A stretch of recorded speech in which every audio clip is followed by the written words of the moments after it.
habitar en tu presencia, menguar para que crezcas tú y cada día seré más como tú. Quebranta mi corazón, quebranta mi vida, te entrego mi voluntad a ti. Todo lo que soy, Señor, todo cuanto tengo es tuyo. Yo quiero menguar para que crezcas tú.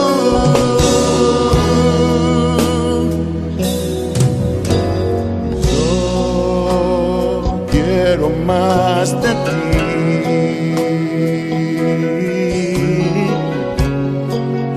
y habitar en tu presencia,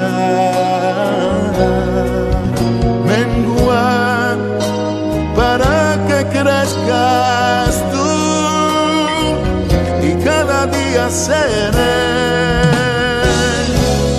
más como tú.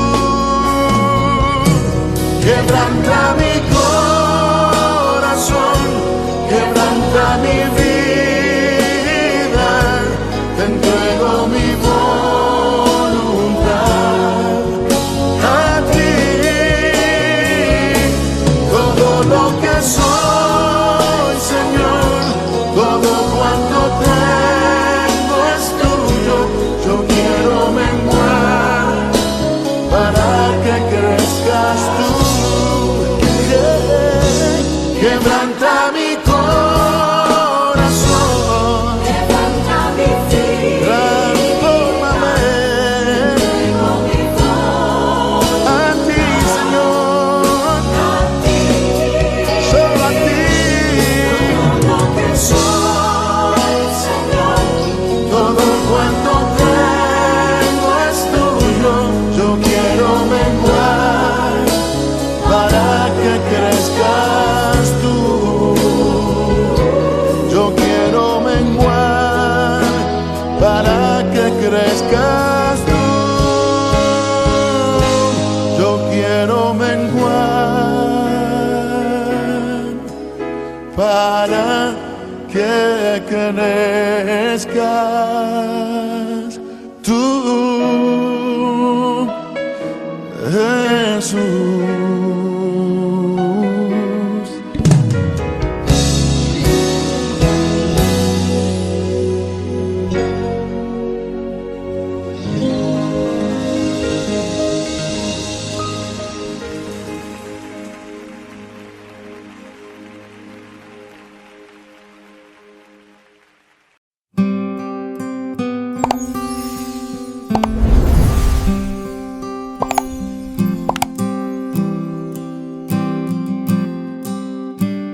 Capítulo 28.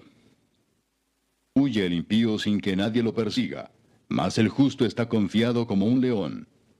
Por la rebelión de la tierra sus príncipes son muchos, mas por el hombre entendido y sabio permanece estable.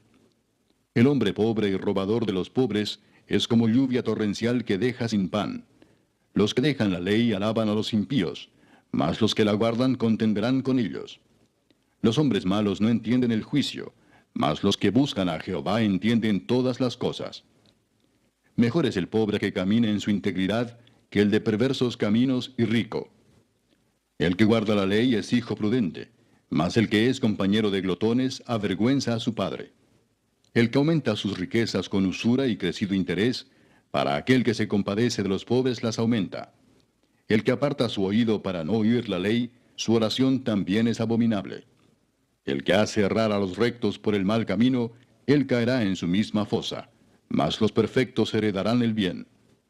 El hombre rico es sabio en su propia opinión, mas el pobre entendido lo escudriña. Cuando los justos se alegran, grande es la gloria, mas cuando se levantan los impíos, tienen que esconderse los hombres. El que encubre sus pecados no prosperará, mas el que los confiesa y se aparta alcanzará misericordia. Bienaventurado el hombre que siempre teme a Dios, mas el que endurece su corazón caerá en el mal. León rugiente y oso hambriento es el príncipe impío sobre el pueblo pobre. El príncipe falto de entendimiento multiplicará la extorsión, mas el que aborrece la avaricia prolongará sus días. El hombre cargado de la sangre de alguno huirá hasta el sepulcro y nadie le detendrá. El que en integridad camina será salvo, mas el de perversos caminos caerá en alguno. El que labra su tierra se saciará de pan, mas el que sigue a los ociosos se llenará de pobreza. El hombre de verdad tendrá muchas bendiciones, mas el que se apresura a enriquecerse no será sin culpa. Hacer acepción de personas no es bueno, hasta por un bocado de pan prevaricará el hombre.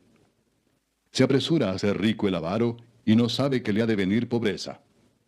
El que reprende al hombre hallará después mayor gracia que el que lisonjea con la lengua. El que roba a su padre o a su madre y dice que no es maldad, compañero es del hombre destruidor. El altivo de ánimo suscita contiendas, mas el que confía en Jehová prosperará. El que confía en su propio corazón es necio, mas el que camina en sabiduría será librado. El que da al pobre no tendrá pobreza, mas el que aparta sus ojos tendrá muchas maldiciones. Cuando los impíos son levantados, se esconde el hombre, mas cuando perecen, los justos se multiplican.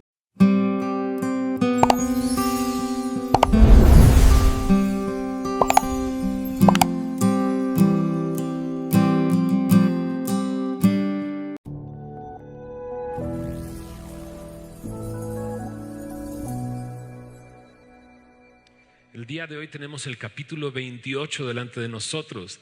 Ya estamos a punto de terminar este libro. Y una vez más son proverbios que están separados, pero de repente podemos al final encontrar algo que va construyéndose y aumentando. Estaremos comparando al hombre de verdad, al hombre justo, frente al hombre impío, frente al hombre perverso, a través de estos versículos. Pero leamos el primero y vayamos avanzando poco a poco. Mira lo que dice Proverbios 28, versículo 1. Huye el impío sin que nadie lo persiga, mas el justo está confiado como un león. Huye el impío sin que nadie lo persiga. Estos proverbios se denominan los proverbios antitéticos, que confrontan una realidad con otra. Y aquí vemos esta realidad, el impío frente al justo. La pregunta de repente sería, ¿y quién es el justo? Bueno, por medio de la palabra y en el Nuevo Testamento entendemos que el justo es aquel que ha sido justificado por el Señor. En Romanos capítulo 5 versículo 1 me dice: justificados pues por la fe tenemos paz para con Dios por medio de nuestro Señor Jesucristo. Es por medio de la obra de Cristo, de lo que Él ha hecho por nosotros, que ahora tenemos paz. Pero no solamente tenemos paz, hemos sido declarados justos, porque el justo por la fe vivirá. Pero también en el Antiguo Testamento se utiliza la palabra justo para aquella persona que hace justicia o que hace las cosas correctamente. Y para ambas formas de verlo, aquel que ha sido justificado por Cristo como aquel que hace las cosas correctas, este versículo encaja. Aquel que es justo está confiado porque ha hecho las cosas correctamente, frente al impío que huye con solo el movimiento de una hoja. Oye un pequeño ruido y ya quiere huir y ya quiere salir corriendo.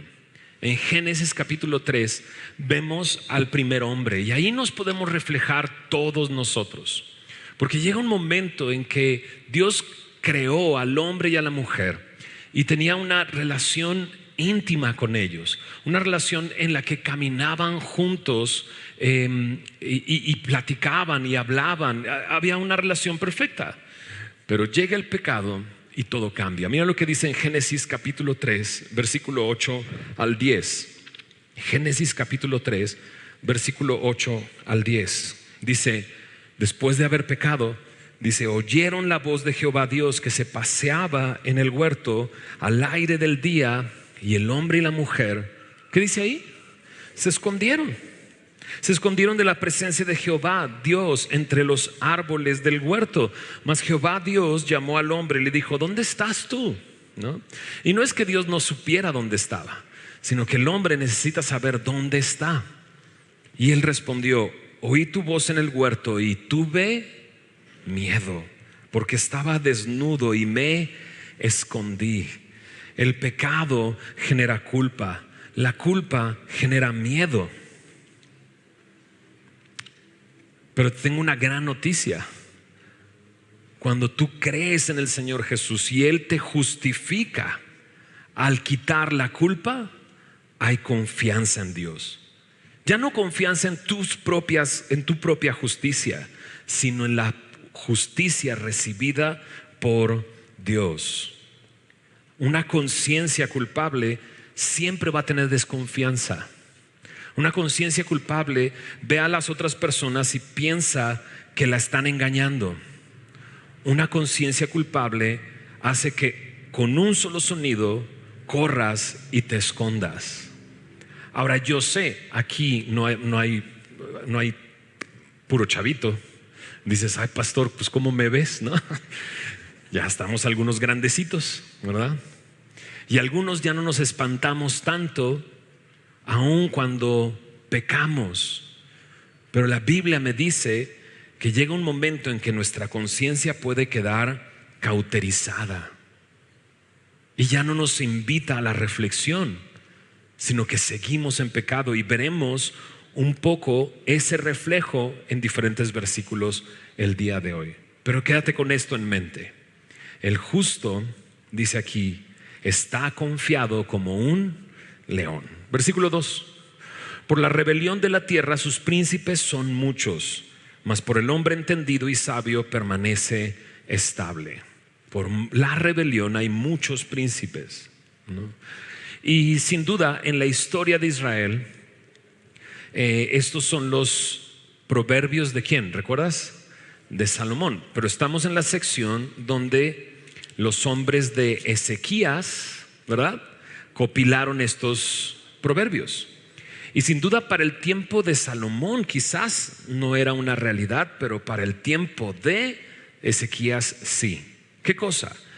El reino de Israel se había dividido en dos reinos: el reino del norte, que se le llamaba reino de Israel; el reino del sur, que se le denominaba el reino de Judá.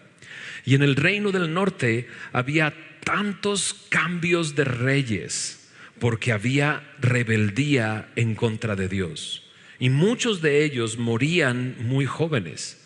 En cambio, en el reino de Judá hubo grandes reyes que gobernaron durante décadas. Y sí, cuando vemos la historia de las naciones nos damos cuenta que en épocas de revolución, en épocas de rebeldía, en épocas difíciles, los líderes cambian constantemente. Aunque hay una excepción también. Hay mucha maldad en un tirano que comienza a gobernar, y muchas veces estos gobiernan por décadas. Pero la constante es esta: cuando hay un hombre estable, entendido, sabio, entonces permanece estable el lugar que ellos reinan. Ahora, quizás muchos de nosotros no llegaremos a una posición de liderazgo dentro del gobierno, por así decirlo, o no llegaremos a ser reyes, ¿verdad? Pero sin duda cada uno de nosotros tiene un lugar dentro de esta sociedad. Quizás en tu trabajo tienes personas bajo tu cuidado, quizás en tu casa tienes esas personas a tu cuidado, y mucho depende de la condición de mi corazón, si se mantiene en rebeldía o si se mantiene permaneciendo y entendido y sabio. Qué bello es poder darle estabilidad a tu familia cuando estás pegado a la palabra de Dios. Versículo 3: el hombre pobre y robador de los pobres es como lluvia torrencial que deja sin pan. Cuando no hay justicia, esto es lo común: la injusticia por todos lados.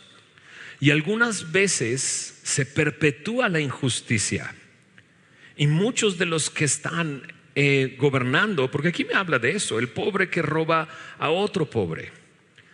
¿no? Y de repente uno pensaría, pero esto es impensable, pero nos sorprende que es bastante común, porque en una sociedad donde perpetúa la injusticia, hay personas que se benefician de esa injusticia hasta que llega un momento en que el oprimido obtiene poder y de repente pensamos ya va a cambiar todo, ¿no? Porque ya no es de los que se benefician de la injusticia. Pero es triste ver desde el tiempo del pueblo de Israel. El pueblo de Israel era esclavo en Egipto, salen de ahí, pero perpetúa la injusticia. Uno pensaría nunca llevarían a la esclavitud a alguien más, porque ellos mismos fueron esclavos. Pero no, lo común es que el oprimido, cuando tiene poder, se convierte en opresor. Y las consecuencias, dice aquí, es como lluvia torrencial que deja sin pan. Y no es que la lluvia torrencial inundó la panadería, sino que inundó los cultivos, inundó la cosecha, y ya no vas a tener grano para entonces hacer pan. A veces nos sorprende este tipo de situación, donde el pobre oprime a otro pobre. El oprimido, en vez de tener el poder para ayudar a sus semejantes y hacer justicia, se convierte en este ciclo de injusticia que se perpetúa. Acompáñame a Mateo capítulo 18. Un pequeño ejemplo de esto lo hace Jesús cuando le preguntan ¿cuántas veces tendría que yo perdonar? Mateo 18 versículo 23.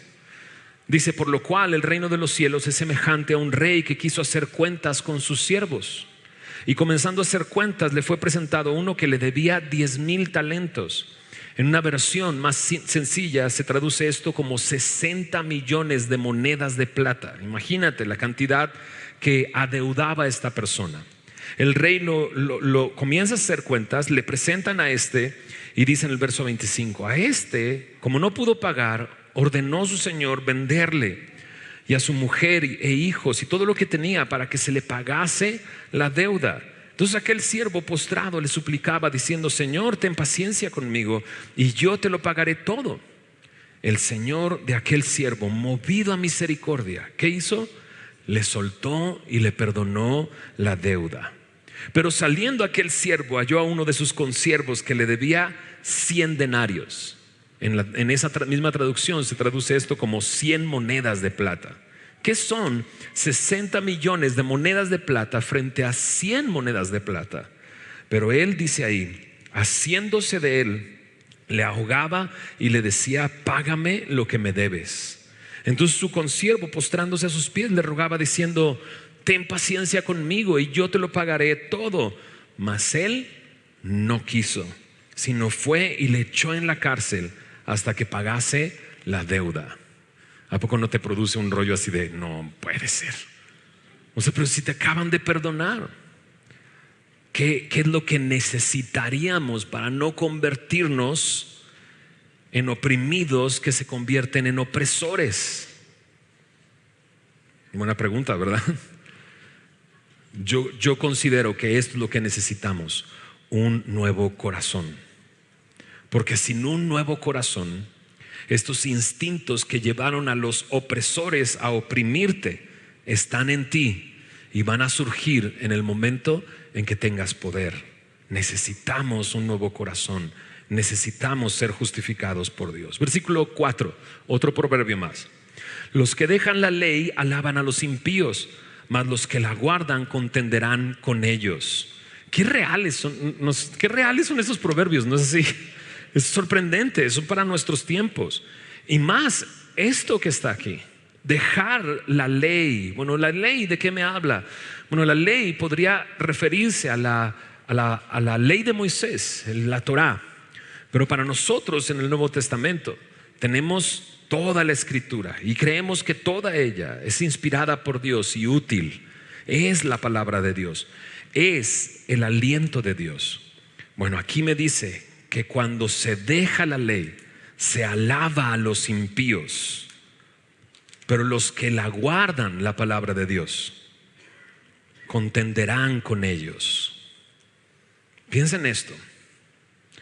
Cuando nosotros amamos la palabra, vemos, observamos, nos damos cuenta. En unos versículos más adelante nos va a decir que aquel que tiene el Espíritu de Dios entiende las cosas. Y tu perspectiva cambia, tu cosmovisión cambia. Y ya no te dejas cautivar por alguien impío.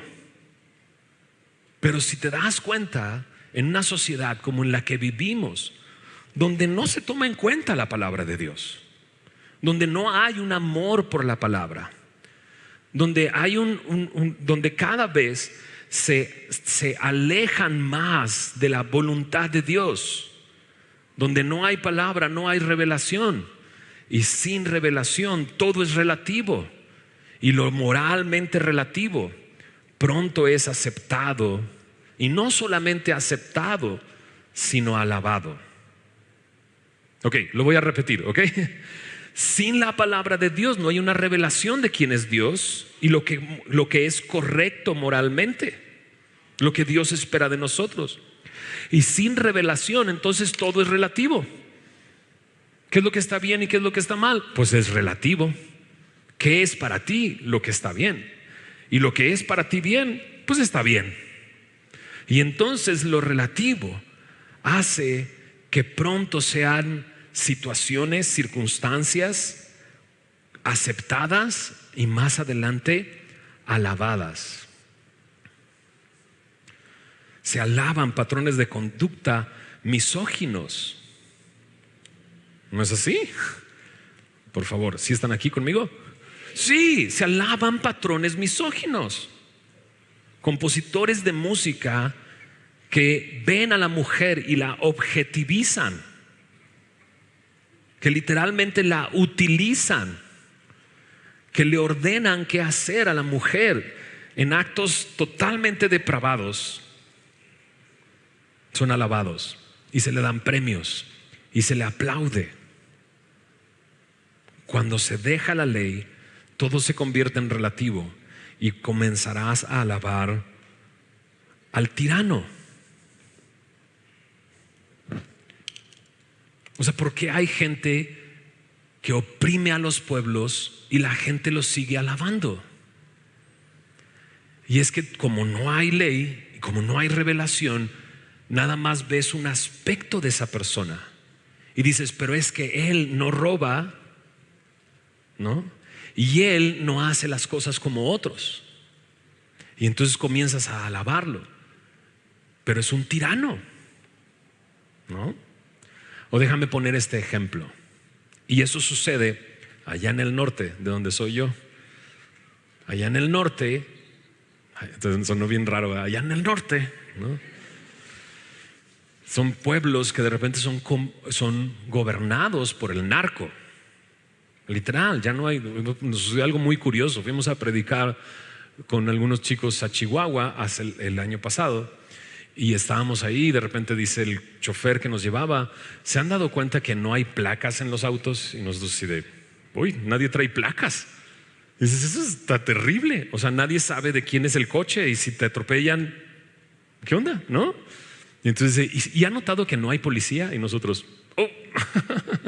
Y claro, no había policía, no hay ley. Literalmente gobiernan, decimos allá en el norte, los malitos, ¿no? Los malitos. Y el chofer me decía, ¿y cómo están las cosas en la Ciudad de México? Y le digo, y dice, no hombre, allá es bien peligroso, yo no voy a ir. Y yo, ¿qué? Estamos en un pueblo sin ley. Pero piensa en esto. De repente el narco le da trabajo al campesino. Y de repente el narco te hace la cajita de Navidad. Y entonces el narco te da. Y de repente se defiende al narco sin pensar que tienen a personas esclavizadas, que roban, que secuestran, que matan, ¿no? Y que terminan abusando de las personas. Pero las alabamos. Donde no hay ley, donde no hay la palabra, todo se convierte en relativo. Y de repente estamos alabando al impío. Por eso es importante que como iglesia, tú y yo, amemos la palabra de Dios. Amemos la palabra de Dios y tengamos esa revelación de Dios para poder ver el mundo como debe de ser. Y no nos arrastre el conformarnos a este mundo, sino que seamos transformados por medio de la renovación de nuestro entendimiento. Pareciera que esto no va a terminar.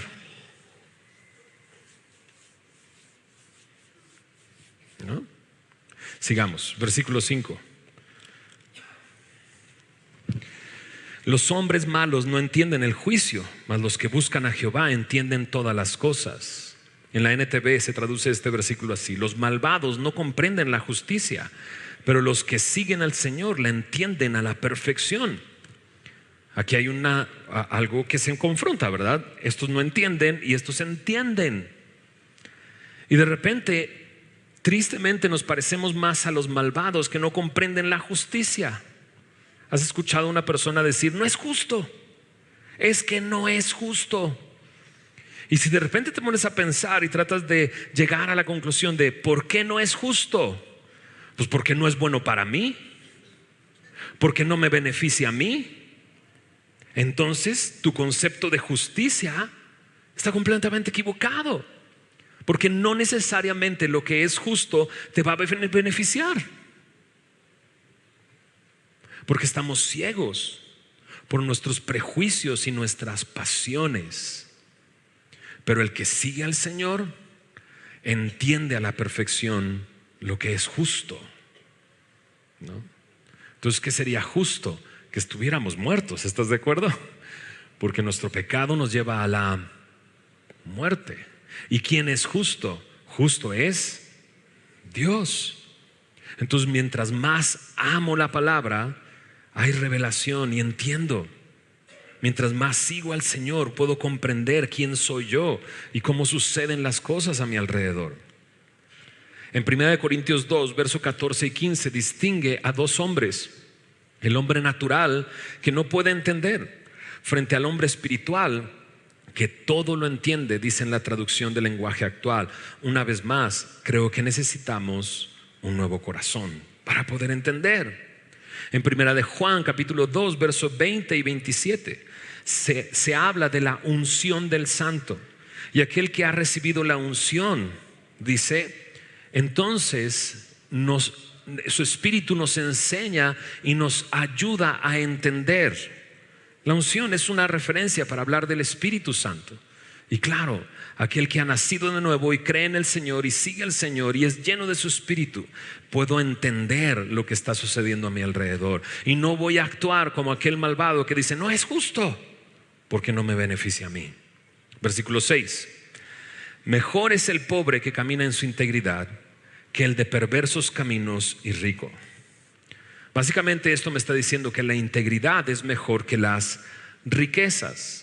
Si estás anotando, anota esta frase: nos define más nuestro carácter que nuestra cartera. ¿Ok? Nos define más nuestro carácter que nuestra cartera, lo que tenemos. Pero ojo, por favor, ojo, el día de hoy estamos viendo cosas bien raras.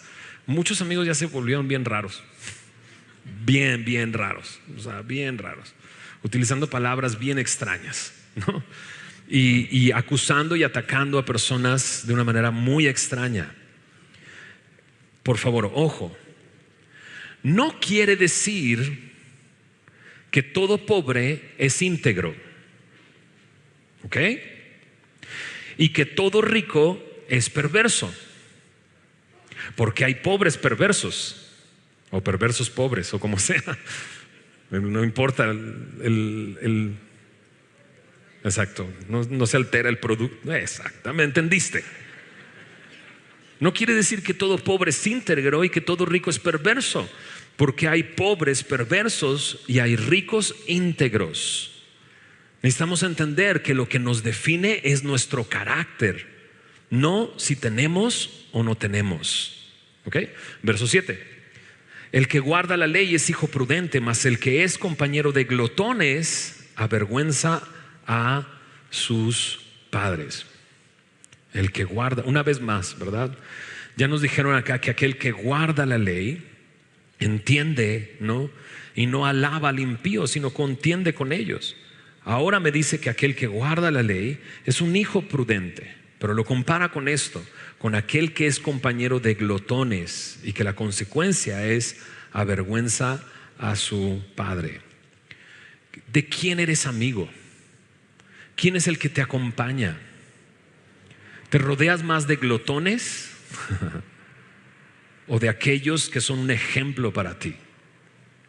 Ahora, la Biblia, me encanta la Biblia porque presenta personas reales. ¿Estás de acuerdo? Lo hemos estado estudiando aquí, por favor.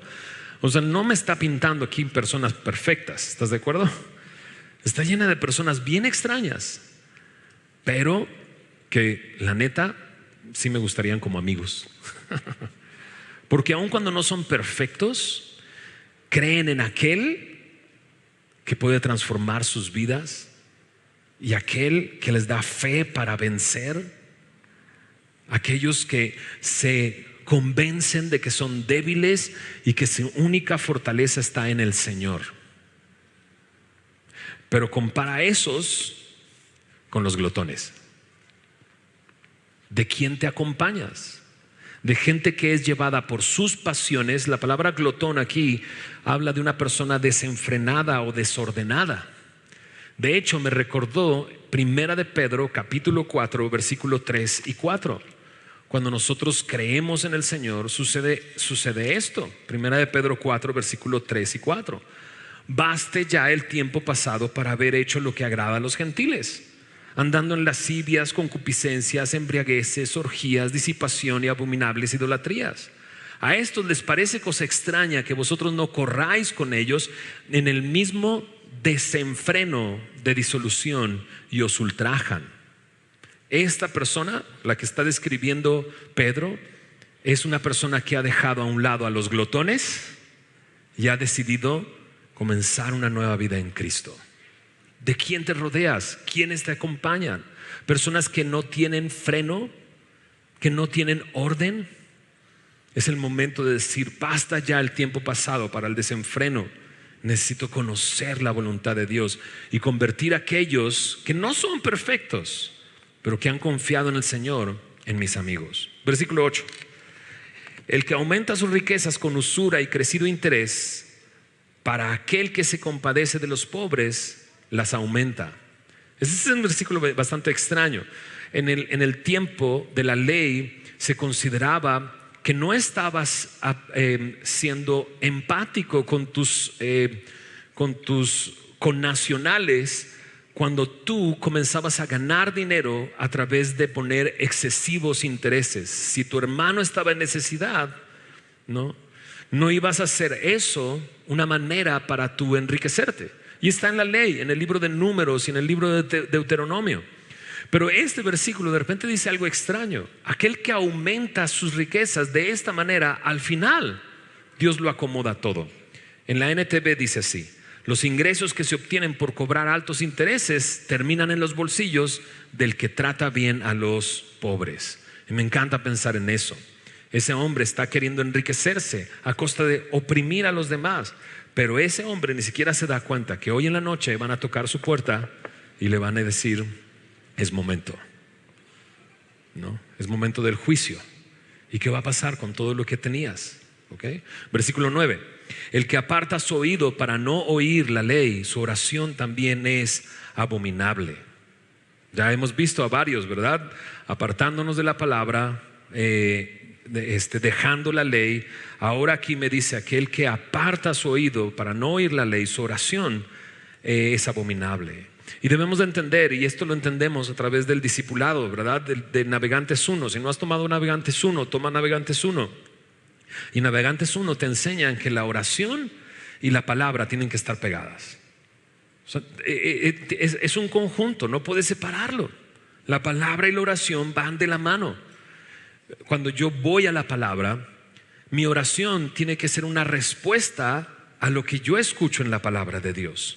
No puede separarse, porque si no oigo la palabra, entonces no conozco su voluntad, y entonces no voy a pedir conforme a su voluntad, y entonces no voy a pedir correctamente.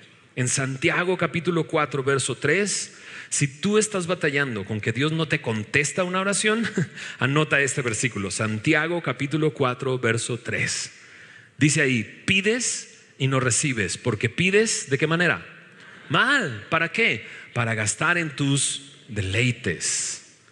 Por eso la palabra y la oración tienen que ir juntos.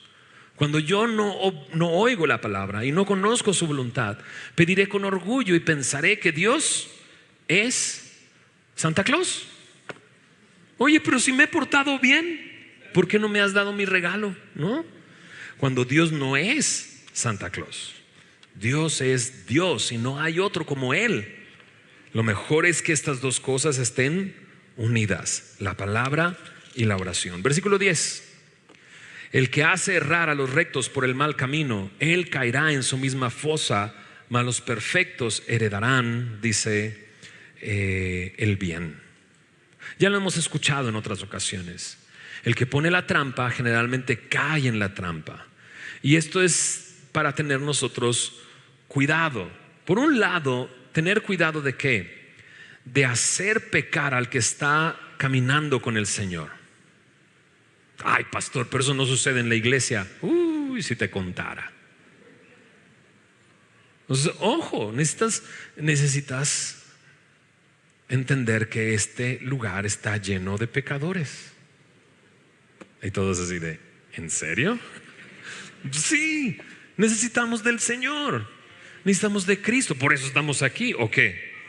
¿O a poco tú ya estás muy bien? ¿No? Porque yo no. Yo necesito del Señor. Pero a veces nos vamos con la finta, ¿verdad? Nos vamos con la finta. Y de repente, si hay personas a nuestro alrededor que quieren hacerte caer, y tienes que tener cuidado. Ten cuidado con hacer pecar a alguien que está comenzando y caminando con el Señor. Pero también ten cuidado de que no te hagan caer. Apártate de aquel que busca hacerte caer. Apártate de esa persona. No lo necesitas en tu vida, y más ahora que estás comenzando con el Señor. Versículo 11. El hombre rico es sabio en su propia opinión, mas el pobre entendido lo escudriña. Y volvemos al mismo tema. El hombre rico. Y sí, hay ese tipo de personas. ¿Has visto ese tipo de personas? A lo mejor en una película o a lo mejor en lo real. ¿Quién no ha visto al rico que se cree sabio e inteligente solo porque es rico? Y en realidad es un necio. Porque la verdad, ¿cómo llega la riqueza? Muchas veces la riqueza de una persona que realmente es rica, ¿estás de acuerdo? Una persona que realmente tiene riquezas, en ocasiones lo heredaron de sus papás, o en otras ocasiones hicieron un buen negocio, ¿no? O en otras ocasiones nada más llegó por un golpe de suerte, y no necesariamente quiere decir que es sabio. El hombre rico es sabio en su propia opinión. El pobre entendido, dice, lo contrasta con el pobre entendido. ¿Qué versículo es? 11. Lo escudriña, ¿no? Entonces solamente tengo que aprender eso. Ahora, hay lecciones, ojo, hay lecciones que solo se aprenden en la pobreza. Solo la pobreza te lo puede enseñar. Dice, pues no, pues yo ya llevo un buen rato en una lección muy larga. Pero hay cosas que se aprenden solamente ahí. A veces me lo pierdo, pero si lo aprendes, serás sabio. Versículo 12. Cuando los justos se alegran, grande es la gloria, mas cuando se levantan los impíos, tienen que esconderse los hombres. Y creo que esto es simple, no hay que explicarlo mucho. No hay que explicarlo mucho. Cuando el justo se levanta, entonces hay alegría. Pero cuando se levantan los impíos, tienes que esconderte. Versículo 13. El que encubre sus pecados no prosperará, mas el que los confiese y se aparta alcanzará misericordia. Y este es un gran versículo que podemos encontrar en el Antiguo Testamento. Este guiño hacia lo que viene en el Nuevo Testamento. Hay perdón de pecados en Cristo Jesús, pero es necesario confesar nuestros pecados y no encubrirlos. Cuando nosotros encubrimos nuestro pecado, es más, en Primera de Juan capítulo 1 versículo 8 dice que aquel que dice que no ha pecado ha hecho a Dios mentiroso. Pero si confesamos nuestros pecados, dice el versículo 9, Él es fiel y justo para perdonar nuestros pecados y limpiarnos de toda maldad. ¿En base a qué nos perdona? ¿En base a que lo estamos confesando? No, en base a que Él es fiel y ¿qué? Justo. Porque Él es justo. Porque Él ya pagó para darnos su justicia. Porque Él murió en tu lugar. Entonces, no encubramos nuestro pecado. Es necesario confesar nuestro pecado. Pero no nada más confesarlo, ¿verdad? ¿Qué dice el versículo ahí 13? El que los confiesa y se aparta. Eso significa arrepentimiento. Cuando hay un verdadero arrepentimiento, yo estoy caminando hacia un lugar, me detengo y camino hacia el otro lado. Es un cambio de rumbo, es un cambio de corazón, un cambio de mente. Eso es arrepentimiento. Cuando me arrepiento y confieso mis pecados, alcanzo misericordia. ¿Dónde encuentro esa misericordia? En nuestro Señor Jesús. Verso 14. Bienaventurado el hombre que siempre teme a Dios, mas el que endurece su corazón caerá en el mal. Bienaventurado el hombre que siempre teme a Dios. Ha sido la base de este libro. El principio de la sabiduría es el temor al Señor. Ahí comienza la sabiduría, porque entiendo que Él está aquí, entiendo quién es Él, necesito conocerlo. Pero también Proverbios 16:6 me dice que aquel que teme a Dios se aparta del mal. Y es lo maravilloso de entender quién es Dios, dónde está y quién es Él para mi vida. Pero aquí dice, bienaventurado el hombre que siempre teme a Dios. No nada más en lo fácil, no nada más en lo difícil, en todo momento, en toda situación, temer a Dios. Ahora, lo triste es de repente llegar a esto. Mas el que endurece su corazón caerá en el mal. Porque cuando ya algo se endurece, se fija. Ya cuando algo se endurece, ya no siente, ya no se puede mover. Esa persona se ha convertido en un necio. La Biblia me dice esto: si oyes hoy su voz, no endurezcas tu corazón. Si el día de hoy es un día de salvación para tu vida, oye su voz, no endurezcas tu corazón. O si has sentido que tu corazón ya nada le entra, pero el día de hoy por alguna extraña razón estás escuchando la enseñanza y algo penetró en tu corazón, deja que entre y deja que cambie tu vida, deja que destruya ese corazón de piedra y deja que Él te dé un corazón de carne, un corazón nuevo. Verso 15 y 16. León rugiente y oso hambriento es el príncipe impío sobre el pueblo pobre. El príncipe falto de entendimiento multiplicará la exhortación, mas el que aborrece la avaricia prolongará sus días. Sin duda nadie se quiere topar con un oso hambriento. Amén. ¿Quién quiere toparse con un oso hambriento o con un león rugiente? Nadie. ¿Por qué? Porque una persona que es caracterizada como un oso hambriento es un peligro. Es una persona que se comporta como una bestia. Y es una persona que hasta que no satisface sus íntimos deseos va a destruir y va a hacer mucho daño. Pues así es un príncipe impío sobre el pueblo pobre. Y el príncipe falto de entendimiento lo que hace es aumentar la extorsión, es perpetuar la injusticia, no mejora la situación, no tiene compasión porque no entiende la justicia, y esto trae mucho daño. Ahora, qué casualidad que cuando me habla de un príncipe falto de entendimiento, un príncipe impío, de repente dice aquí la avaricia. Pues quién sabe por qué, pastor. Es difícil ver gobernantes avaros. Estoy siendo sarcástico, ¿ok? Porque es común eso, ¿cierto? Y es común en todos los niveles. No creas que nada más, o sea, somos tentados a eso. Y tú lo sabes, si eres el de compras en tu empresa, sabes de lo que te estoy hablando. Y cuántas tentaciones hay de hacer ese negocio por otro lado para que te caiga un dinerito extra. ¿Se entiende? Ya entendimos, ¿verdad? Pero aquel que aborrece la avaricia, ¿no? prolonga sus días. ¿No? ¿Habrá algún gobernante que llegue el momento en que aborrezca la avaricia? Dices, no, hombre. Y si sucederá, faltará mucho tiempo. ¿Habrá alguno que no busca lo suyo, sino que busca el beneficio de los demás? Yo conozco a uno, mi Señor Jesús. Él no buscó lo suyo, sino que se humilló y se hizo a un lado para beneficiarnos a nosotros.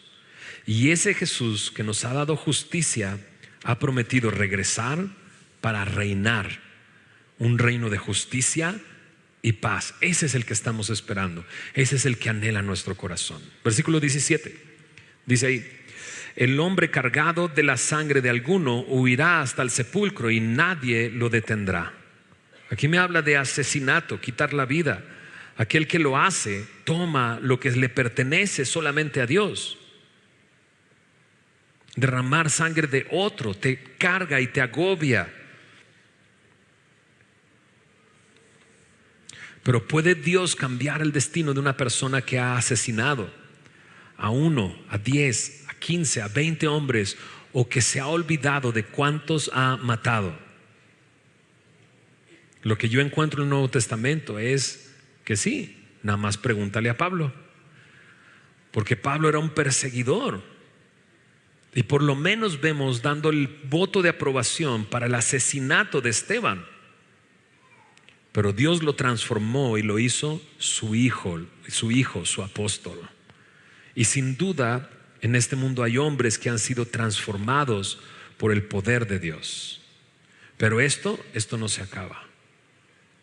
Hay un hombre que visité hace tiempo en el reclusorio y él me comentó de otro que no pudimos visitar porque estaba en otro lugar, que se convirtió, que era el cocinero. Literalmente diluía los cuerpos de las personas que mataba su grupo de gente, y dice que lo atormentaba el ver el rostro, que no podía olvidar el rostro de cada persona que deshizo de esa manera. Pero ese hombre recibió a Cristo y ha sido transformado. ¿Puede Dios transformar a una persona así? Claro que sí. Verso 19, vayamos más rápido en estos últimos versículos. El que labra su tierra se saciará de pan, mas el que sigue a los ociosos se llenará de... Perdón, me salté uno, ¿va? Verso 18. El que en integridad camina será salvo, mas el de perversos caminos caerá en alguno. La integridad te lleva a la paz, a la seguridad, a la confianza, mientras que el perverso camino te lleva al miedo. Sabe que un día va a caer. Lo hemos estado hablando ya. Integridad. Versículo 19, diligencia. El que labra su tierra se saciará de pan, mas el que sigue a los ociosos se llenará de pobreza. Necesitamos ser diligentes, porque el diligente tiene su recompensa, aunque también el ocioso tiene su recompensa, el hambre y la pobreza. Versículo 20, el hombre de verdad tendrá muchas bendiciones, mas el que se apresura a enriquecerse no será sin culpa. Hombre de verdad, déjame ponerlo así, el hombre que sigue la fidelidad. Es que tenemos tres cosas aquí: integridad, diligencia, fidelidad. Aquel que es fiel recibe bendiciones. Aquel que se apresura a enriquecerse y que lo hace a través de engaños y mentiras no será sin culpa. Y eso me gusta, porque el primer versículo que comenzamos fue del impío huye, pero el justo está confiado. Y hablamos de cómo Cristo nos puede dar esa justicia y darnos una nueva vida, y podemos ser transformados. Con un nuevo corazón podemos vivir en integridad, podemos ser diligentes y podemos vivir en fidelidad. Busquemos esas tres cosas ahora como creyentes. Versículo 21, hacer acepción de personas no es bueno, hasta por un bocado de pan prevaricará el hombre. Hacer acepción de personas no es bueno, hacer a un lado a ciertas personas, ¿no? Pero de repente aquí me dice algo muy interesante en la segunda parte. Pero por un bocado de pan hay gente que prevarica. Y dices, no, pastor, ¿cómo crees?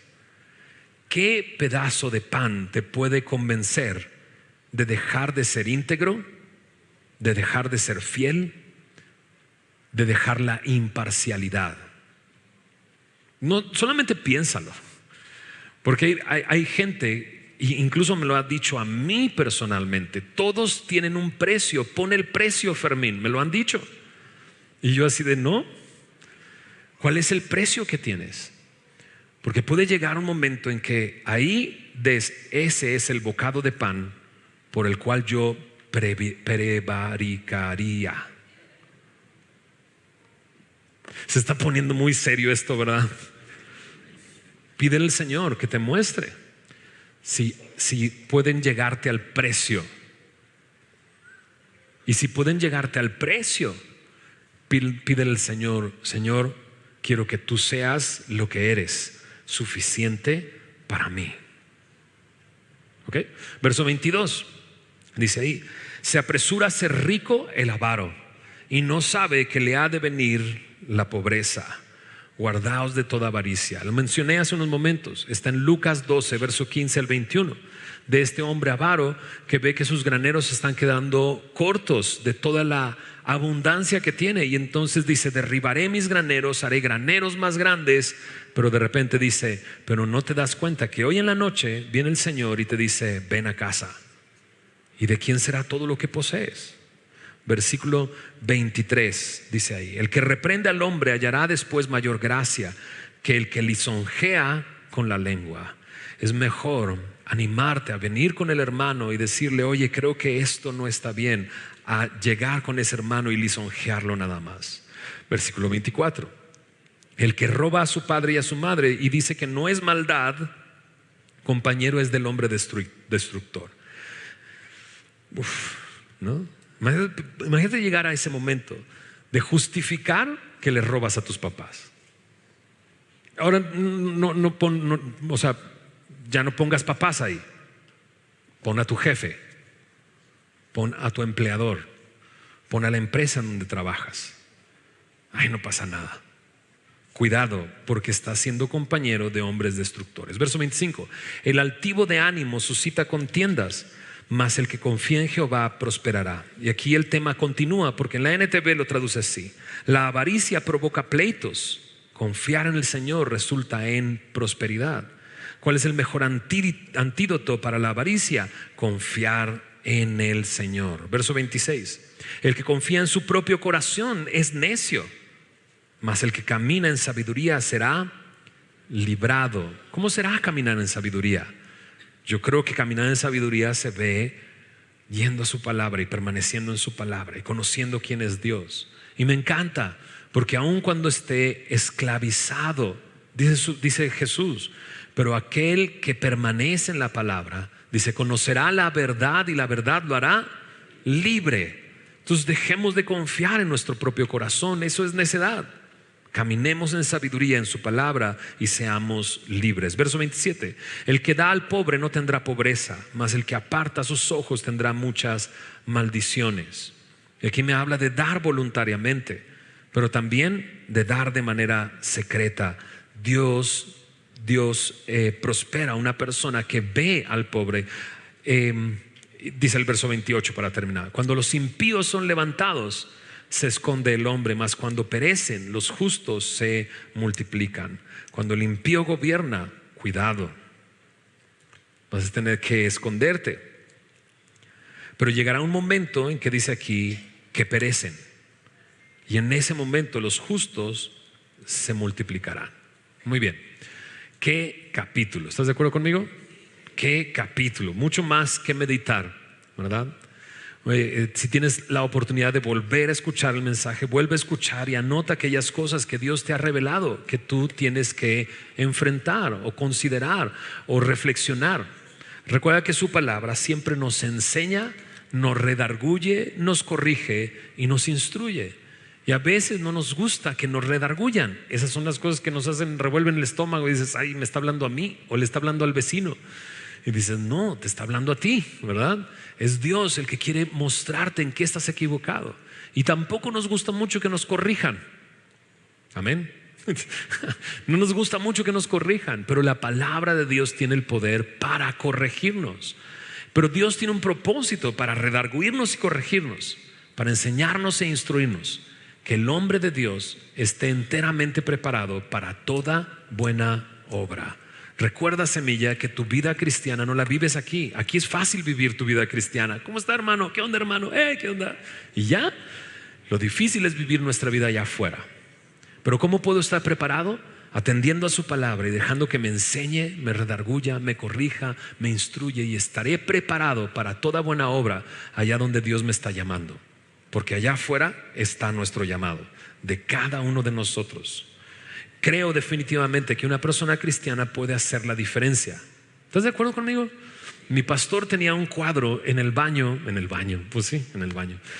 En todas las casas donde ha vivido se ha llevado ese cuadro a todos lados.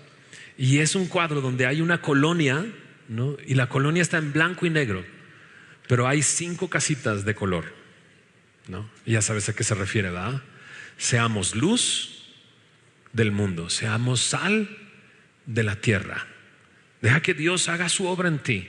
Vive una vida íntegra, vive una vida fiel, vive una vida de manera que honres a Dios en medio de este mundo. Y los demás te van a preguntar, ¿qué onda con tu vida? Y entonces ya les dices, pues no soy yo. Adivina qué, es Cristo en mí. Señor, gracias por tu palabra y gracias por este tiempo meditando en tu palabra. Ha sido muy intenso, Señor, y has hablado de muchas cosas, y nos sorprende que sea algo que es tan actual y tan real y tan de nuestros días. Tú quieres tratar con nosotros y hacernos y mostrarnos y transformarnos de tal manera, Señor, que comprobemos que tu voluntad es buena, es agradable, es perfecta. Te pido por aquellos, Señor, que están necesitando de ti, que vinieron el día de hoy diciendo, te necesito, Señor. Te ruego, Señor, que tú suplas eso, Señor, esa necesidad. Y, Señor, y si fue a través de tu palabra, Señor, que podamos cada uno de nosotros, todos nosotros, atender a lo que nos has dicho, Señor. Y ayúdanos a vivir de manera que te glorifiquemos. Te pido por aquel que aún no te conoce, Señor. Permítele, Señor, primeramente conocerte, Señor. Permítele primeramente, Señor, rendir su vida a ti, Señor. Y que entonces tú puedas transformar su vida y puedan vivir para ti. En el nombre de Jesús.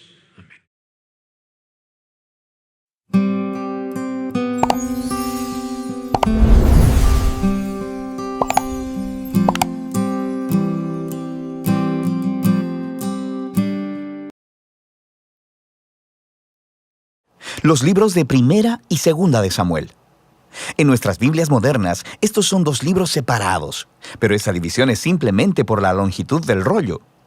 Originalmente fue escrito como una sola historia coherente. En este video hablaremos solo sobre Primera de Samuel.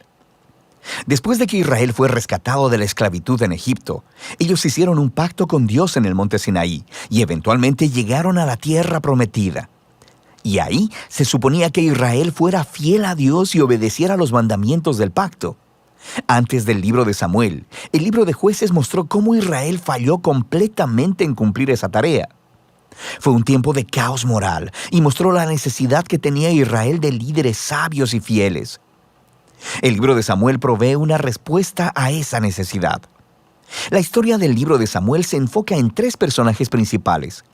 El profeta Samuel, de donde el libro toma su nombre. Luego tenemos al rey Saúl y después de él al rey David.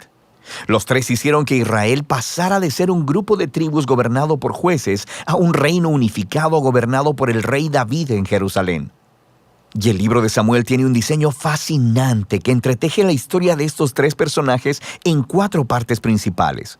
Samuel es el líder clave y el profeta en la primera sección del libro, pero también juega un rol importante en la siguiente sección, que es la historia de Saúl, la cual se nos cuenta en 2 movimientos: la llegada de Saúl al poder y luego sus fracasos.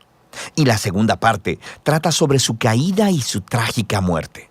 Y luego del drama de la partida de Saúl, se encuentra con la emocionante llegada al poder de David, y luego la historia de David se nos cuenta en 2 movimientos. Primero, él está sobre una ola de éxito, lo cual es seguido por su trágico fracaso personal en la lenta autodestrucción de su familia y luego de su reino. El libro concluye con un epílogo que reflexiona en toda la historia. Profundicemos y veamos cómo se desarrolla. La primera parte continúa describiendo el caos del libro de Jueces. Y se nos presenta una conmovedora historia acerca de una mujer llamada Ana, y ella se lamenta porque nunca ha sido capaz de tener hijos. Y por gracia de Dios, ella finalmente tiene un hijo llamado Samuel, y en su gozo canta un asombroso poema en el capítulo 2. Y el poema trata de cómo Dios se opone al orgulloso y exalta al humilde. De cómo, a pesar de las tragedias y de la maldad humana, Dios está cumpliendo sus propósitos en la historia. Y también trata de cómo Dios un día levantará un rey ungido para su pueblo. El poema de Ana ha sido colocado aquí en el inicio del libro para introducir estos temas claves que veremos a través de toda la historia, como el siguiente. Samuel crece y se convierte en un gran profeta y líder para el pueblo de Israel, al tiempo que los filisteos se levantan como los archienemigos de Israel. Y en esta batalla crucial, los israelitas se vuelven arrogantes, y en lugar de orar y pedir la ayuda de Dios, sacan el arca del pacto como una especie de trofeo que automáticamente les dará la victoria en la batalla. Y así, debido a su presunción arrogante, Dios permite que Israel pierda la batalla y el arca es robada. Así que los filisteos toman el arca y la colocan en el templo de su dios, Dagón. Y luego el Dios de Israel derrota a los filisteos y al dios Dagón sin un ejército, enviando plagas sobre el pueblo. Y los filisteos ya no quieren el arca, obviamente, y la envían de vuelta a Israel. Y el punto de la historia parece ser este. Dios no es el trofeo de Israel, y Él se opone al orgullo entre los filisteos, pero también entre su propio pueblo. Y así, Israel necesita permanecer humilde y obediente si quiere experimentar la bendición del pacto de Dios, lo que nos lleva a la siguiente sección principal. Los israelitas vienen con Samuel y le dicen: «Oye, queremos un rey como todas las demás naciones. Ve y búscanos uno». Y Samuel, un poco molesto, va y consulta con Dios, y Dios le dice: «Sí, sus motivos son malos, pero si quieren un rey, dáselos». Y así se nos presenta Saúl. Saúl es un personaje trágico porque empieza siendo muy prometedor. Es alto y bien parecido. Es el candidato perfecto para ser rey. Pero tiene fallas de carácter profundas. Es deshonesto, le falta integridad y parece incapaz de reconocer sus propios errores. Y estas fallas se convierten en su perdición. Él gana algunas batallas al principio, pero sus fallas son tan profundas que eventualmente se descalifica a sí mismo por desobedecer descaradamente los mandamientos de Dios. Así que el anciano Samuel confronta a Saúl y a Israel. Él le había advertido al pueblo de que solo serían beneficiados por un rey que fuera humilde y fiel a Dios. De otro modo, los reyes de Israel traerían la ruina. Así que le informa a Saúl que Dios levantará un nuevo rey para reemplazarlo. Y así comienza la caída de Saúl. Al mismo tiempo, Dios está trabajando detrás de escena para levantar a ese nuevo rey. Es un insignificante pastor joven llamado David. Es el candidato menos probable para ser rey. Pero la famosa historia de David y Goliat muestra que Dios no eligió a David por la posición de su familia, sino simplemente por su confianza radical y humilde en el Dios de Israel. De manera que esta historia encarna todos los temas del poema de Ana. Los orgullosos Saúl y Goliat son humillados, mientras que el humilde David es enaltecido. De aquí vemos a Saúl descender lentamente a la locura, mientras David llega al poder. David comienza a trabajar para Saúl como general, y está ganando todas las batallas, y también está ganando toda la fama. Y Saúl se pone celoso y empieza a perseguir a David, hostigándolo y tratando de asesinarlo. David no ha hecho nada malo, así que David simplemente huye y espera en el desierto. Y aquí vemos el verdadero carácter de David. Él tiene muchas oportunidades de matar a Saúl, pero no lo hace. Él simplemente confía que a pesar de la maldad de Saúl, Dios levantará un nuevo rey para su pueblo. Lo que también es interesante es que muchos de los poemas de David que encuentras en el libro de Salmos están ligados a este momento de su vida y todos expresan la misma actitud de confianza. Y así que esta sección del libro termina con la espantosa muerte de Saúl después de perder una batalla con los filisteos. Primera de Samuel cuenta algunas de las historias más detalladas y bien narradas que encontrarás en la Biblia. Y los personajes Saúl y David son presentados de manera muy realista. Y el autor los está exponiendo como estudios de carácter para que puedas encontrarte a ti mismo en ellos. Así que en la historia de Saúl vemos una advertencia. Es crucial que reflexionemos en nuestras propias fallas de carácter y cómo nos dañan a nosotros y a los que nos rodean. Y con la ayuda de Dios necesitamos humillarnos a nosotros mismos y lidiar con nuestro lado oscuro para que la historia de Saúl no se convierta en la nuestra. David, por otro lado, se nos presenta como ejemplo de paciencia y confianza del tiempo de Dios en nuestras vidas. Él está huyendo en el desierto, siendo perseguido por Saúl. David tenía muchos motivos para pensar que Dios lo había abandonado, pero eso no es lo que él piensa. Así que la historia de David nos motiva a confiar en que, a pesar de la maldad humana, Dios está cumpliendo sus propósitos, oponerse al orgulloso y exaltar al humilde. Y de eso se trata Primera de Samuel.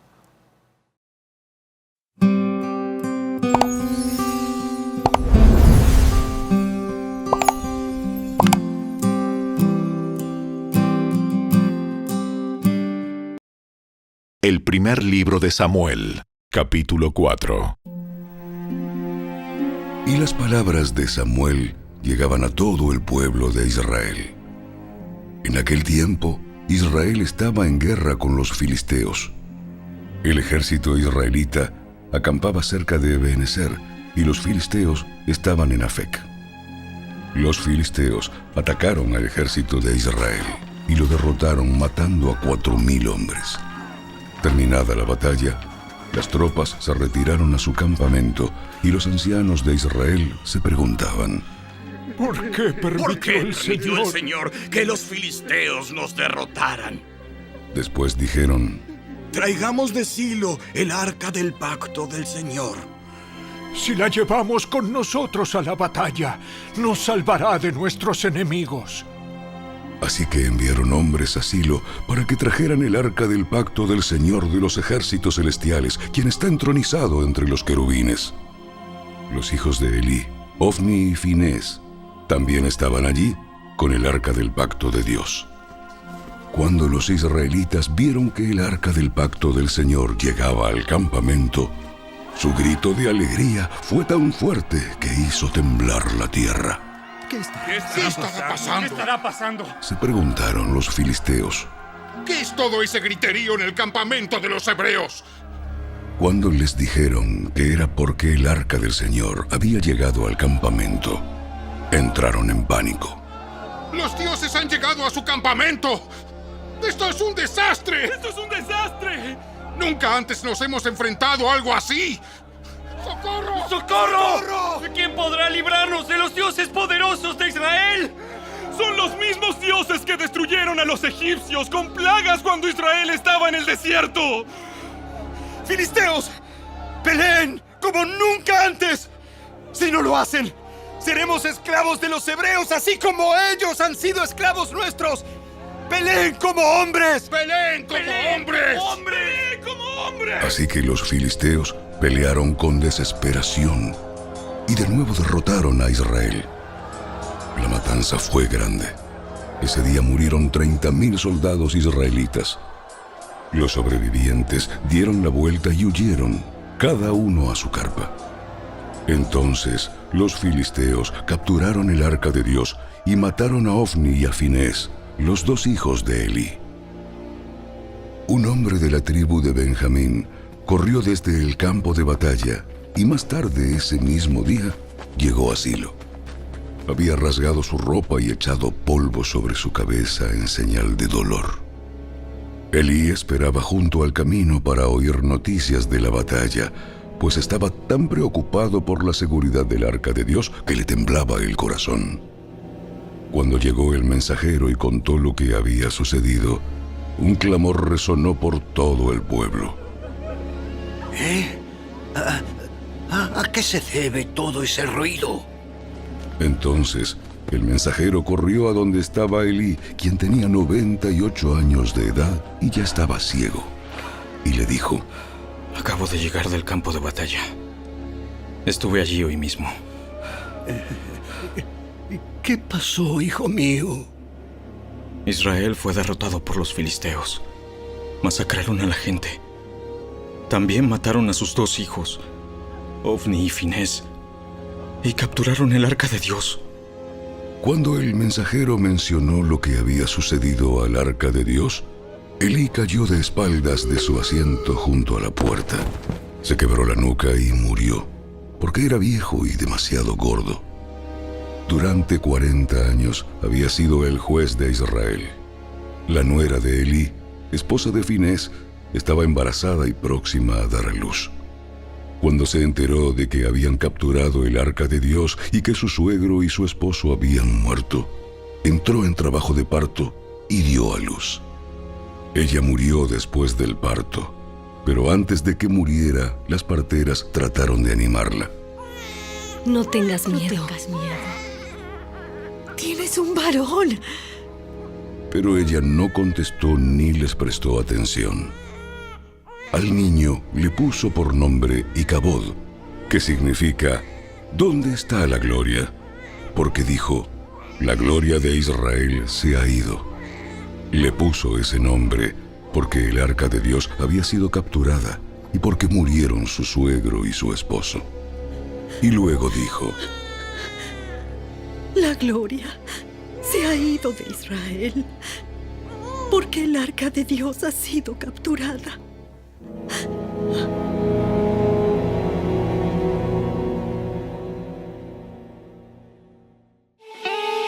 Si te gustó este video, dale me gusta, suscríbete a nuestro canal y asegúrate de activar la campanita de notificaciones para que siempre estés al día con nuestros nuevos recursos. Recuerda seguirnos también en nuestras redes sociales. Descarga ahora mismo la app y escucha la audiobiblia dramatizada en tu celular.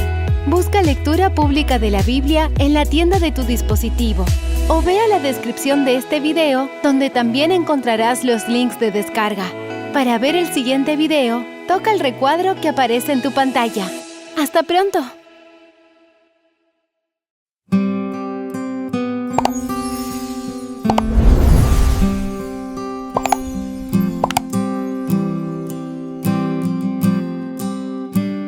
Este video llega gracias a los miembros del canal. Bendiciones para todos.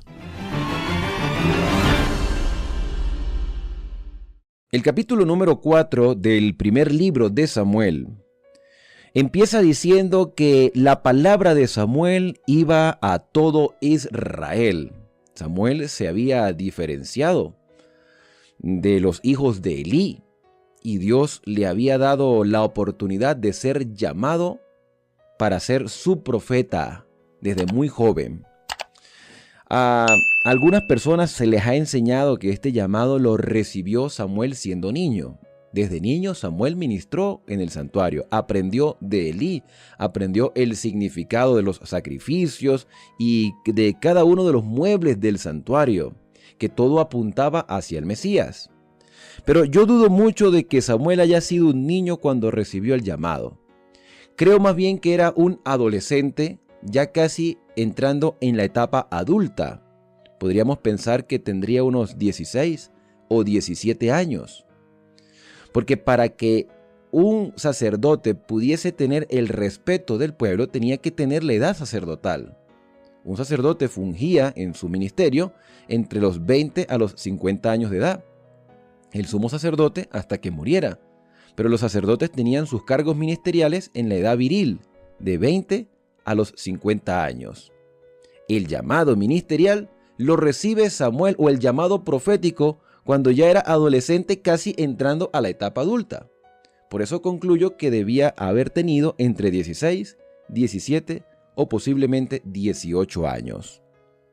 Pero este primer versículo del capítulo 4 es la continuación del capítulo 3. Porque todavía Samuel no tenía la autoridad para dirigir a Israel.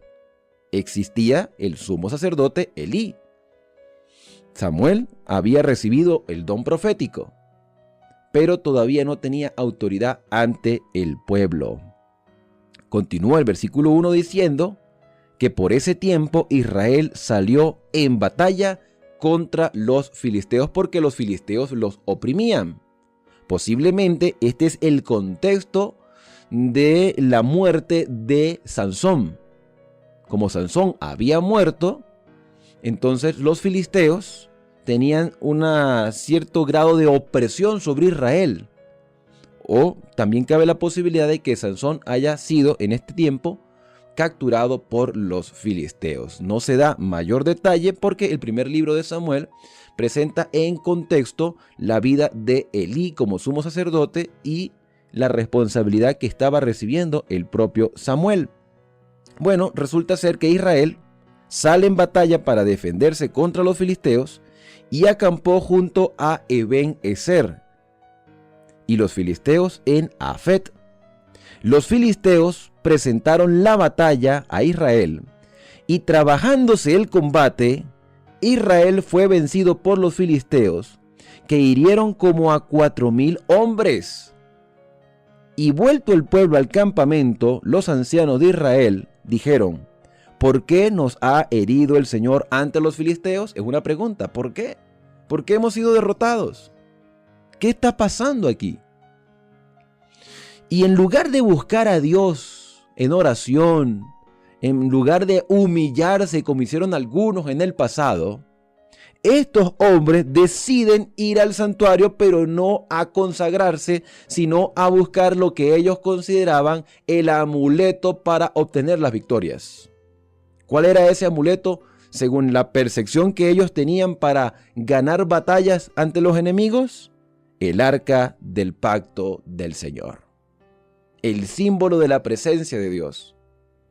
Pero Dios ya no se manifestaba en el santuario, porque el pecado de los hijos del sumo sacerdote era muy grave. Y ellos, Israel, por las malas instrucciones que habían recibido a lo largo del ministerio de Ofni y Fines, ya no consideraban el arca como un símbolo de la presencia divina, sino como el amuleto para lograr las victorias en las batallas. Y dice el versículo número 3 en la parte final: para que cuando esté entre nosotros nos salve de nuestros enemigos.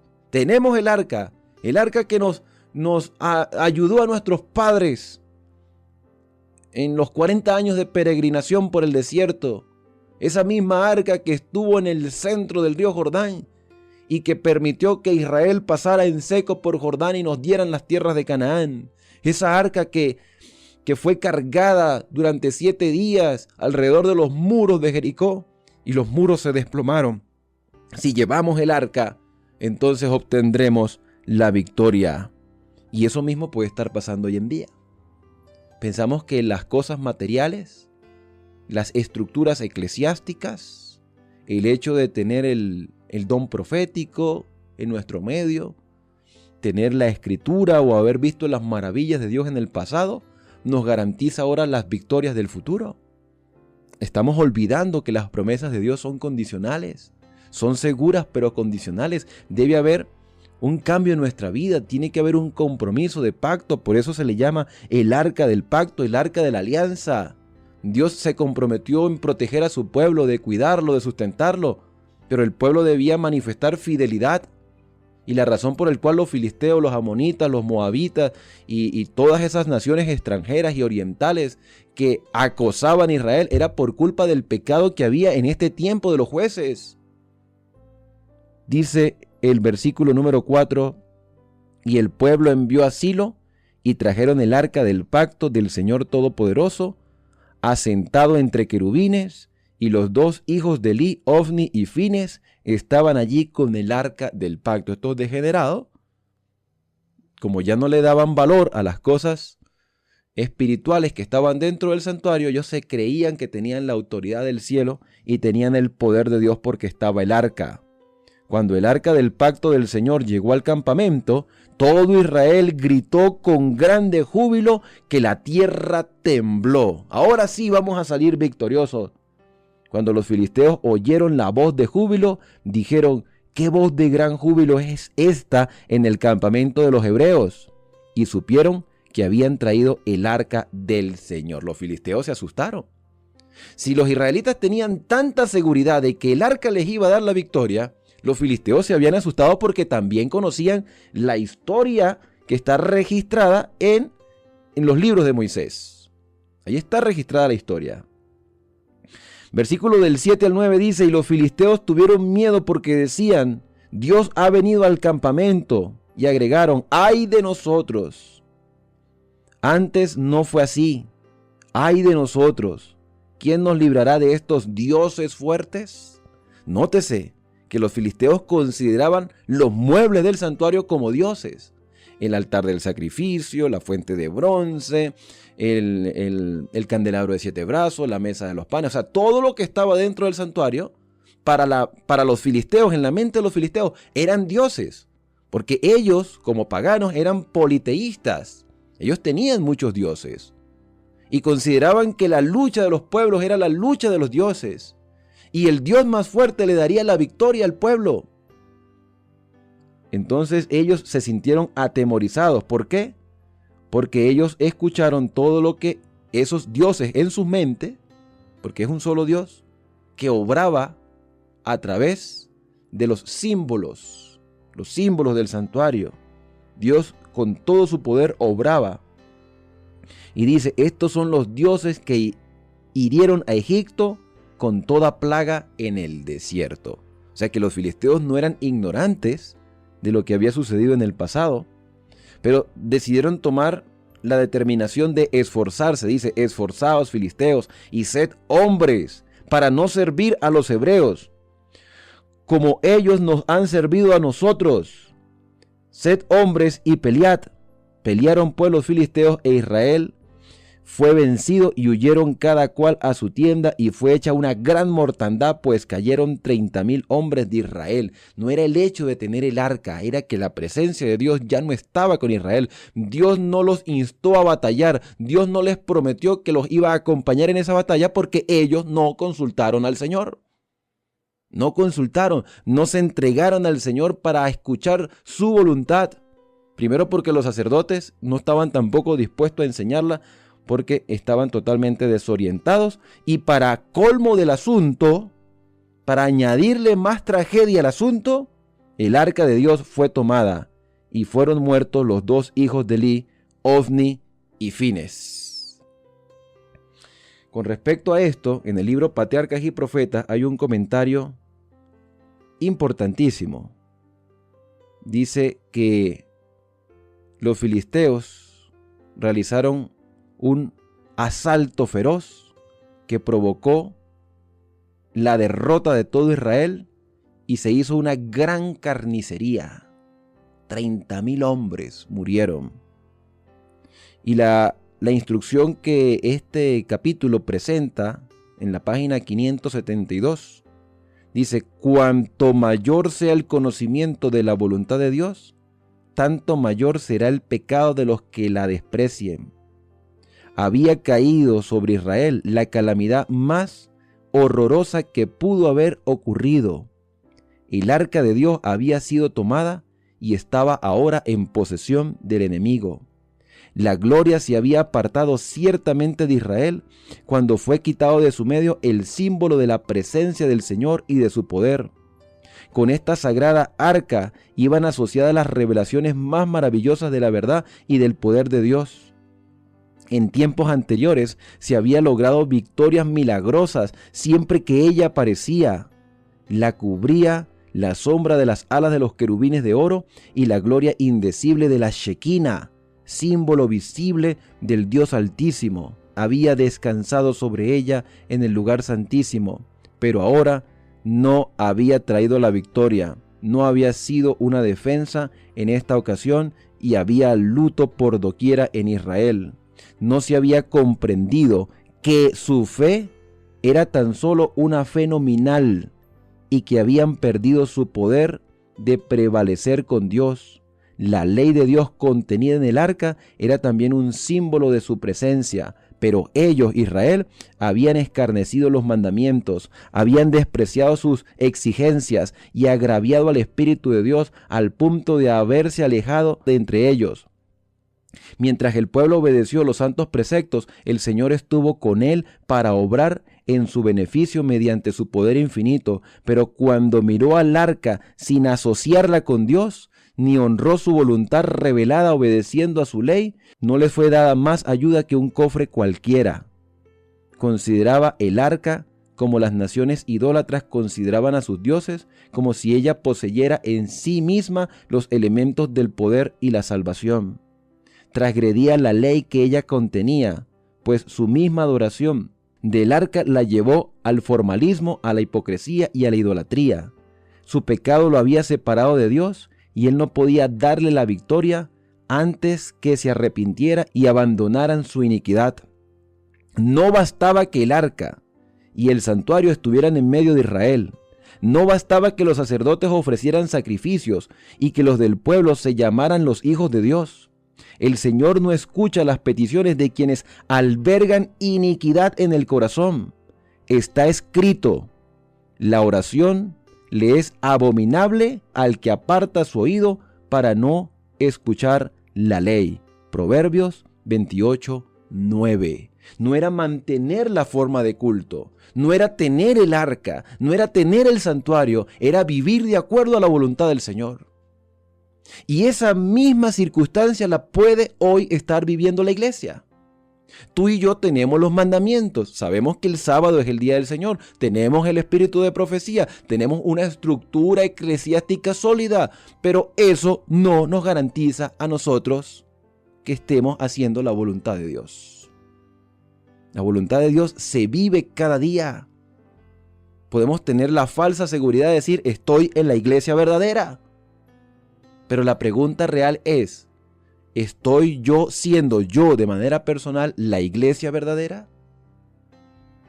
No es ser miembro de la iglesia, es vivir de acuerdo a la voluntad del Señor. No es simplemente guardar el sábado, es santificar al Señor en el día que Él estipuló, en su día santo. No es simplemente ser vegetariano, es creer que mi cuerpo es templo del Espíritu Santo y lo que yo hago, lo hago para la gloria de Dios. Y cuando yo busco la gloria de Dios, claramente voy a ser beneficiado. Pero volviendo al capítulo número 4, el arca fue tomada en el versículo 11 y ahora viene la noticia a Israel. Un hombre de Benjamín salió corriendo de la batalla y llegó ese mismo día a Silo, roto sus vestidos y tierra sobre su cabeza. Cuando llegó, Elí estaba sentado en una silla vigilando junto al camino. Mi pregunta es, ¿cómo Elí, ya hemos estudiado suficientemente la vida de Elí, cómo Elí permitió que sacaran el arca del santuario? Y cómo estos sinvergüenzas entraron al lugar santísimo, no siendo el día del Yom Kippur, sin orden divina. Si se dan cuenta que la presencia de Dios ya no estaba en el santuario, si la presencia de Dios hubiese estado en el santuario, estos hombres hubiesen muerto automáticamente al entrar al lugar santísimo sin permiso para llevarse el arca. Dios ya no estaba allí. Y Elí consintió en que se llevaran el arca a la batalla y estaba pendiente, sentado en una silla. Su corazón estaba temblando, dice el versículo 13, temblando por el arca de Dios. Llegó pues aquel hombre a la ciudad, y cuando dio la noticia, toda la ciudad gritó. Y al oír la gritería, Elí preguntó: ¿qué estruendo es este? Aquel hombre vino a prisa y le dio la noticia a Elí. Elí ya era de 98 años. Ya estaba bastante mayor. Por eso yo estoy seguro de que Samuel ya era un hombre ya formado, adulto. En este contexto, yo le calcularía a Samuel unos 20, 21 años quizá. Ya estaba hombre adulto, porque Elí tenía 98 años. Sus ojos se habían enteneblecido, de modo que no podía ver. Dijo aquel hombre: vengo de la batalla, escapé hoy del combate. Y Elí preguntó: ¿qué sucedió, hijo mío? El mensajero respondió: Israel huyó ante los filisteos y fue hecha gran mortandad en el pueblo. También tus 2 hijos, Ofni y Fines, fueron muertos y el arca de Dios fue tomada.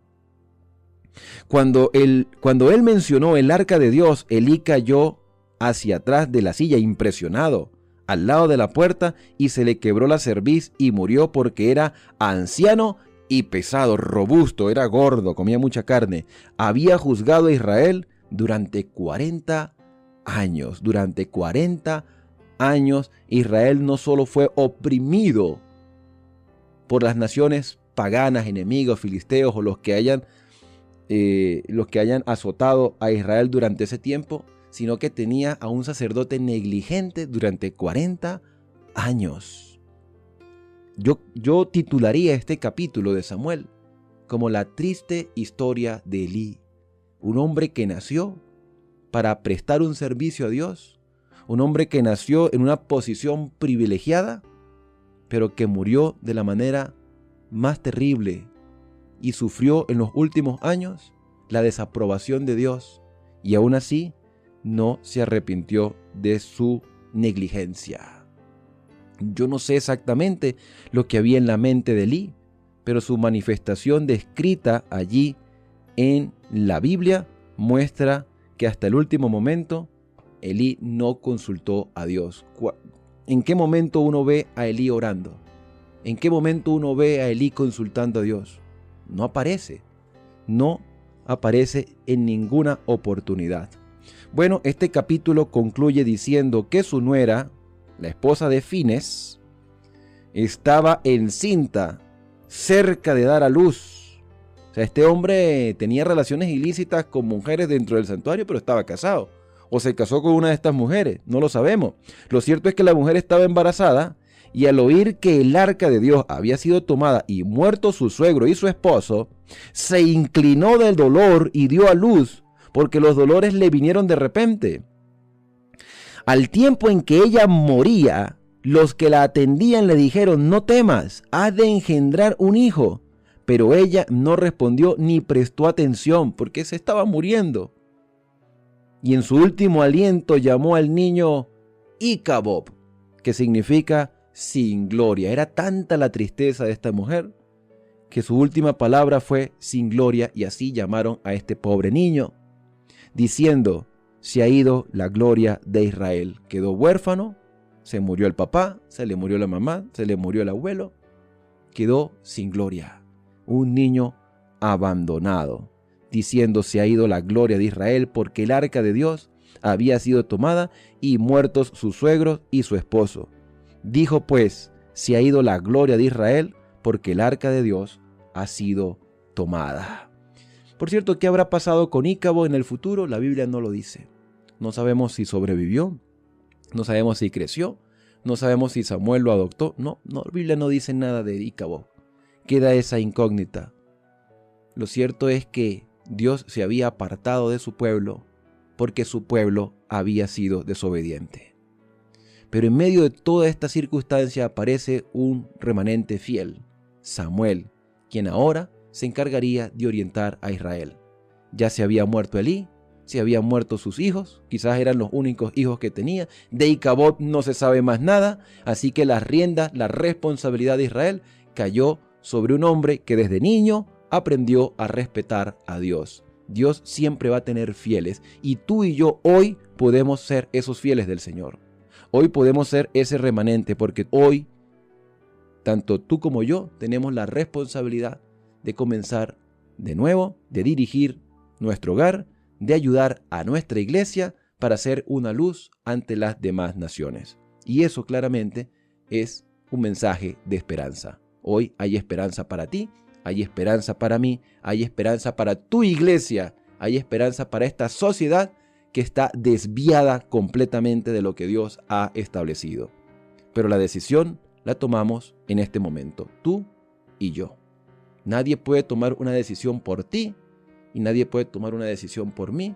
Hoy es el día de decidir por el Señor. Y bien, con esto hemos llegado al final del capítulo explicativo por el día de hoy. El momento es propicio para acercarnos a Dios a través de la oración. Querido Padre, muchas gracias. Gracias porque en medio de un mundo contaminado aún tenemos esperanza.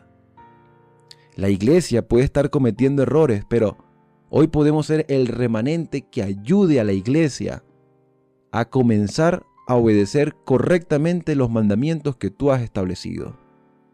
Perdónanos si hemos fallado, si nos hemos equivocado, si no hemos hecho las cosas de acuerdo a tu voluntad. Ayúdanos a ser padres y cristianos dispuestos a hacer todo lo que tú, Señor, nos ordenas. Guía nuestros pasos, fortalece nuestra fe y que podamos ser una luz a las personas que están a nuestro alrededor. Solo en ti podemos obtener la victoria. Señor, que las formas de culto no sean nuestra seguridad, que nuestra seguridad esté fundamentada solo en ti y en lo que tú has establecido. Gracias porque nos amas y nos escuchas, en el santo y bendito nombre de Cristo Jesús.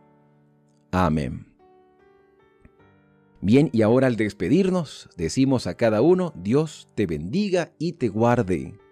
Haga resplandecer Dios su rostro sobre ti y tenga de ti misericordia. Dios alce sobre ti su rostro y ponga en ti paz. No te vayas del canal sin antes suscribirte. Activa las notificaciones para que no te pierdas ninguno de los videos que sigo subiendo cada día.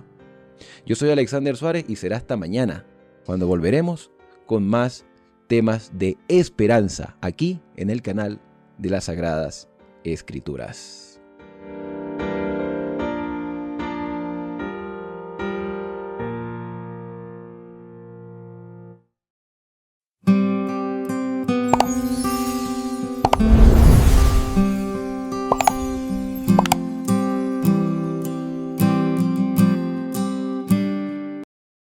Capítulo 4.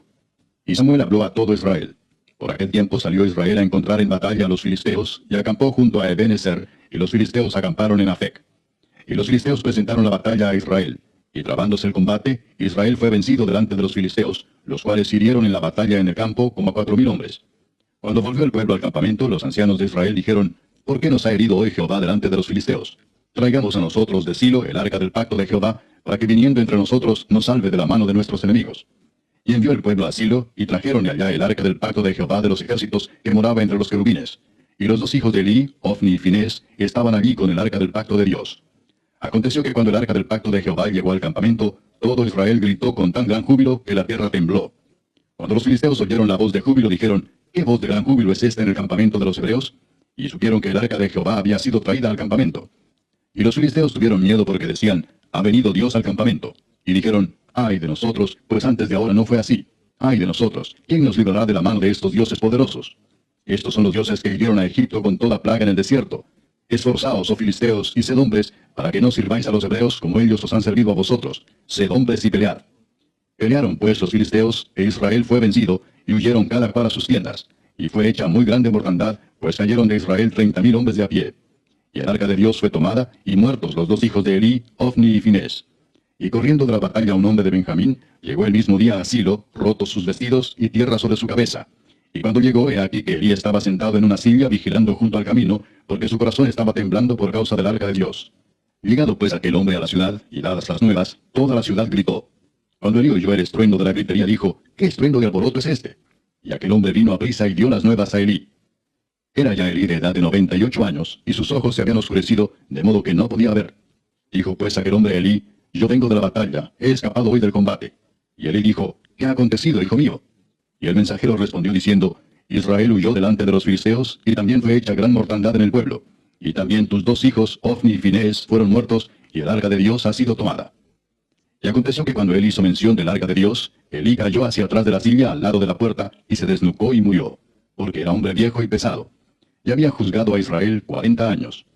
Y su nuera, la mujer de Finés, que estaba encinta, cercana al alumbramiento, oyendo el rumor que el arca de Dios había sido tomada, y muerto su suegro y su marido, se inclinó y dio a luz, porque le sobrevinieron sus dolores de repente. Y al tiempo que moría le decían las que estaban junto a ella: no tengas temor, porque has dado a luz un hijo.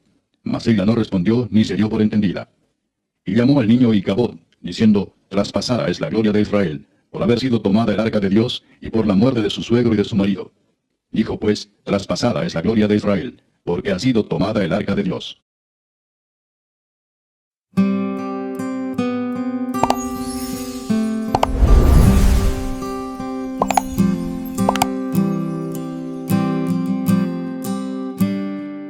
Tu voz es un trueno que retumba muy profundo en mi alma. El misterio de tu voz viene y sana. aquellas quebraduras, pero tú, mi alfarero, me vuelves a formar.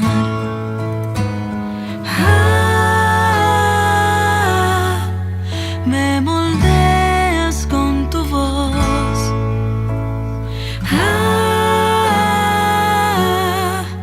Purificas mi interior. Puedo ver lo que tú vas haciendo en mí. No me vas a fallar.